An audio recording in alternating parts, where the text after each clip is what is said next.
টঙ্গীর তুরাগ তীরে তাবলিগ জামাতের সবচেয়ে বড় আয়োজন বিশ্ব ইজতেমার দ্বিতীয় দিনে মোনাজাতে শরিক হলেন লাখো মুসল্লি। আমিন আমিন ধ্বনিতে মুখরিত হলো চারপাশ। মোনাজাতে গুনাহ মাফ ও মুসলিম উম্মার শান্তি কামনা করা হয়। এটি পরিচালনা ছিলেন মাওলানা জোবায়ের। আগামী দুদিন ইজতেমা পরিচালনা করবেন সাতপন্থীরা। মেঘলা আকাশ, ভোর থেকেই বইছে হিমেল হাওয়া। বৈরী এই প্রকৃতিতেও মহান আল্লাহর সন্তুষ্টি লাভের চেষ্টায় তুরাগ তীরে লাখো মুসল্লি।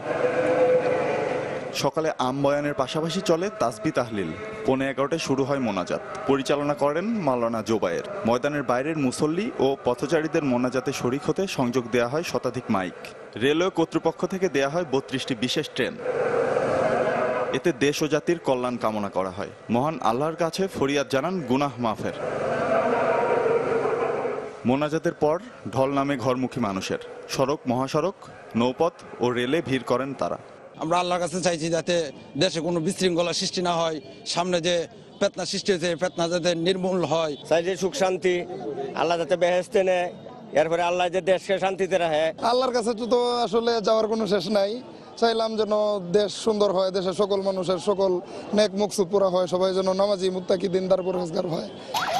মোনাজাত ঘিরে ইজতেমা ময়দান ও আশেপাশের এলাকায় আইনশৃঙ্খলা বাহিনীর পক্ষ থেকে নেওয়া হয় কঠোর নিরাপত্তা ব্যবস্থা।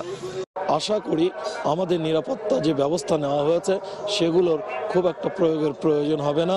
আমরা সুশৃঙ্খলভাবে সবাই মাঠ ত্যাগ করবে। আবার দেহ প্রতিশ্রুতি অনুযায়ী সুশৃঙ্খলভাবে দ্বিতীয় পক্ষ আগামীকাল সকাল 7টার পরেই এখানে প্রবেশ করবে। 4 দিনের এই আয়োজনে আগামী 2 দিন ইজতেমা পরিচালনায় থাকবেন বিশ্ব তাবলিগ জামাতের আমির, ভারতের মাওলানা সাদ সমর্থক ওয়েসেকুল ইসলাম। শোভন মাহমুদ খান, চ্যানেল 24।